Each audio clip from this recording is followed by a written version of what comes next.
Bonjour Madame Stroya. Ce matin, la tournée du docteur Étienne commence par une bonne nouvelle. L'état de santé de cette patiente de 56 ans s'est amélioré dans la nuit. Comment ça va? J'espère que ça va mieux.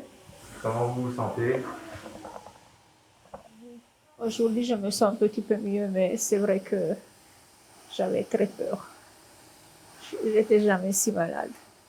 Donc c'est pour la première fois que ça m'arrive.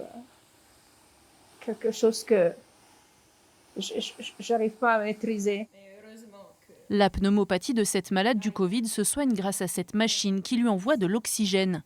Une technique pratiquée au sein même du service d'infectiologie qui permet d'éviter à de nombreux patients un passage en réanimation. Les réanimations déjà sont surchargées, donc on essaye maximum nous dans nos services de les décharger. Mais cette unité Covid du CHU de Grasse arrive elle aussi à saturation.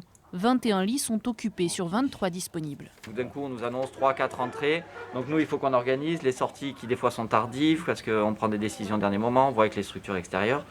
Donc du coup, c'est une organisation, c'est un casse-tête. Ouais. Puis on dit, là, moi, il ne me reste plus qu'une place, comment je fais? Enfin voilà, c'est compliqué.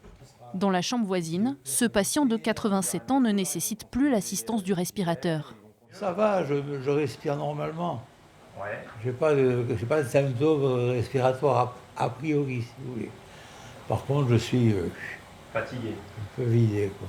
Il a passé à une phase aiguë et il s'est stabilisé.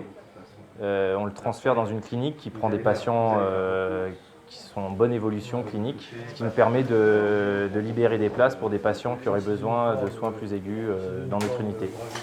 Depuis début novembre, les hospitalisations sont au plus haut dans les Alpes-Maritimes. Ça commence à être long quand même. Très long, très long. Ouais. Surtout que la deuxième vague, elle s'est jamais arrêtée en fait. Pour la première fois dans le département depuis le début de la crise sanitaire, un patient en réanimation sera transféré demain de l'hôpital de Grasse vers Marseille. 2 autres patients des hôpitaux voisins le seront aussi dans les prochaines heures. Une éphémère bouffée d'oxygène pour les Alpes-Maritimes, où le taux d'incidence est 2 fois plus élevé que la moyenne nationale.